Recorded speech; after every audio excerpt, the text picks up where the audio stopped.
दीवानों से ये मत पूछो ऐसे एक नहीं अनेक नगमे हैं जो जवां दिलों में ख्वाहिश बनकर आज भी सांसें ले रहे हैं। प्यार की आँखों से तुम देखो।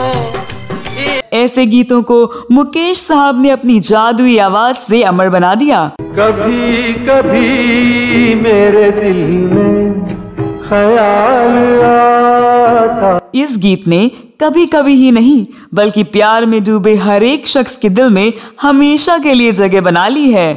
करती होगी वो मेरा इंतजार।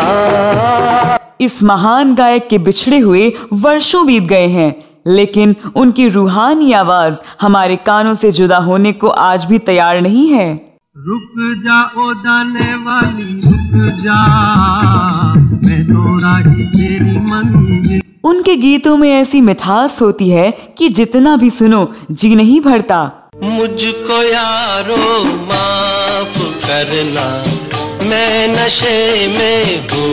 कहते हैं कि बॉलीवुड में सभी गायकों का गाना गाने का खास अंदाज होता था और गाने के मूड के हिसाब से गायक का चुनाव होता था, लेकिन मुकेश साहब के साथ इस तरह का कोई बंधन नहीं था। ये मेरा दीवानापन है या मोहब्बत का। प्रेमिका की प्रशंसा हो या प्यार का इजहार, मोहब्बत का रंग हो या जिंदगी के मायने, हर हालात को मुकेश साहब की दिलकश आवाज ने जिंदा कर दिया।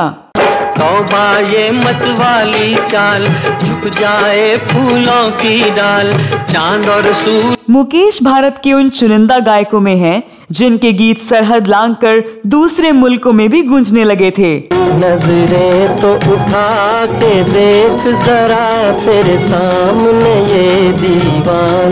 न केवल आम लोग बल्कि खास लोग भी मुकेश के गीतों के दीवाने थे और आज भी हैं। मैं ये क्या किया, लोग दिल को लगे थामने। इस वीडियो में मैं आपको बताने जा रही हूँ सरहद पार मुकेश के गीतों के प्रति किस तरह की दीवानगी थी, तो बने रहिए हमारे साथ।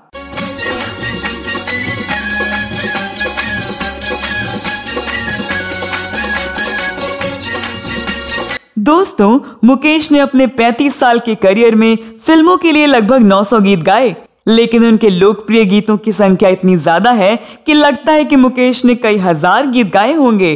जीना यहाँ मरना यहाँ, इसके सिवा जाना। हालांकि इनके मुकाबले किशोर कुमार और मोहम्मद रफी के गीतों की संख्या कहीं ज्यादा है, लेकिन लोकप्रियता में मुकेश किसी से कम नहीं। क्या खूब लगती हो, बड़ी सुंदर दिखती हो। आरंभिक दौर में नौशाद के साथ मुकेश की जुगलबंदी बेहद उम्दा थी। उस दौर में मुकेश की आवाज में सबसे ज्यादा गीत दिलीप कुमार पर फिल्माए गए। गाए जा गीत मिलन के, तू अपनी लगन के सजन घर। 50 के दशक में इन्हें एक नई पहचान मिली जब राज कपूर की आवाज इनको कहा जाने लगा। हालांकि बाद में दिलीप कुमार ने मोहम्मद रफी से अपने गाने गवाने शुरू कर दिए थे। तेरे मन की गंगा और तेरे मन की जमुना का, बोल राधा बोल संगम। मुकेश की आवाज में ऐसी विकलता थी जो अपनी ओर खींचती थी। उनकी आवाज ऐसी थी जो अंतर मन को भिगोती चली जाती है। तुमने मुझको समझा था बेगाना, लेकिन तुमको मैं नहीं पहचाना। मुकेश भारत के उन चुनिंदा गायकों में से हैं जिनके गीत सरहद लांघकर दूसरे मुल्कों में गूंजने लगे थे। आवारा हूँ या गर्दिश में हूँ। संगीत की कोई सरहद या सीमा नहीं होती है। इस बात को मुकेश के गाए गाने सही साबित करते हैं। भारत ही नहीं, मुकेश के गाने रूस, चीन, तुर्की, उज्बेकिस्तान और ग्रीस के अलावा चीन और पाकिस्तान में खूब लोकप्रिय थे और उन देशों के न केवल आम लोग बल्कि बड़े बड़े पदों पर बैठे लोग भी मुकेश के गानों को गुनगुनाते थे।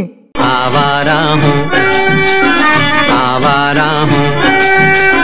या गर्दिश में हूँ। आपको बता दूं कि साल 1951 में प्रदर्शित राज कपूर की फिल्म आवारा में मुकेश का गाया गीत आवारा हूं देश का पहला ऐसा गीत था जिसने सरहदें पार करते हुए दुनिया के कई देशों में धूम मचा दी थी। रूस में तो ये गाना आज भी इतना लोकप्रिय है कि वहां पहुंचे भारतीय पर्यटकों को देखकर रूस के कितने ही नागरिक आवारा हूं गाना गाने लगते हैं। आवारा हूं दुनिया के सर्वाधिक लोकप्रिय गीतों में शामिल है। रूस, चीन, तुर्की, उज्बेकिस्तान और ग्रीस सहित 15 ऐसे देश हैं जिन्होंने अपनी अपनी भाषा में इस गीत का अनुवाद किया है। आज भी उन देशों में यह गीत इतने ही चाव से सुना जाता है जितना बरसों पहले सुना जाता था। आज भी रूस में एक टैक्सी चालक अपनी टैक्सी में भारतीय के बैठने पर मंद मंद मुस्कुराते हुए आवारा हूं गुनगुनाने लगता है। इस सब से यह बात साबित हो जाती है कि उनके दिल में भारतीयों के लिए अथाह प्रेम है। साथ ही यह भी कि वह भारत के फिल्म संगीत को भी खूब समझते हैं। इंसान नगर अनजान डगर का प्यारा हूँ, आवारा हूँ। फिल्म हिस्टोरियन मानिक प्रेमचंद की पुस्तक यस्टरडे मेलोडीज टुडे मेमोरीज में बताया गया है कि मुकेश के गाने सोवियत रूस में खूब लोकप्रिय हुए थे। यहाँ तक कि चीनी लोग भी मुकेश के गाने खूब सुनते थे और मुकेश की आवाज से प्यार करते थे। उन्हीं दिनों चीन के राष्ट्राध्यक्ष ची एन लाई जब बंबई आए तो राजभवन में गवर्नर MC चागला के घर पर चीनी प्रतिनिधियों के सम्मान में भोज रखा गया। उस कार्यक्रम में उस दौर के प्रमुख गायक तलत महमूद और गीता दत्त ने कई गाने गाए। उस समय चीनी राष्ट्राध्यक्ष ने आवारा हूं गाना सुनने का अनुरोध किया। तब तलत और गीता ने उस गाने की कुछ लाइनें गाई।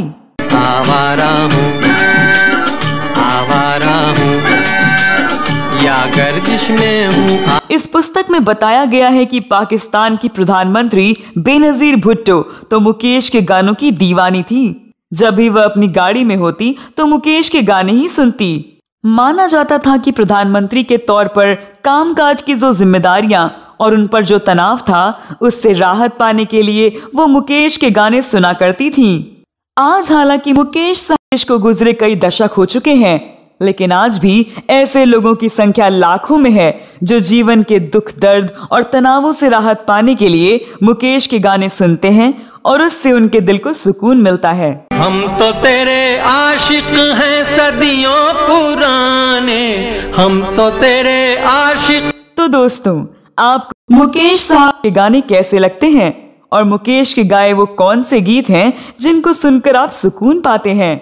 इस बारे में आप अपनी राय कमेंट बॉक्स में जरूर लिखें। इस वीडियो में बस इतना ही। यह वीडियो कैसा लगा कमेंट बॉक्स में जरूर बताएं। अगले वीडियो में मैं फिर फिल्मों, गीतों और फिल्मी हस्तियों से जुड़ी कोई नई कहानी या जानकारी लेकर हाजिर हो जाऊंगी। तब तक के लिए नमस्कार।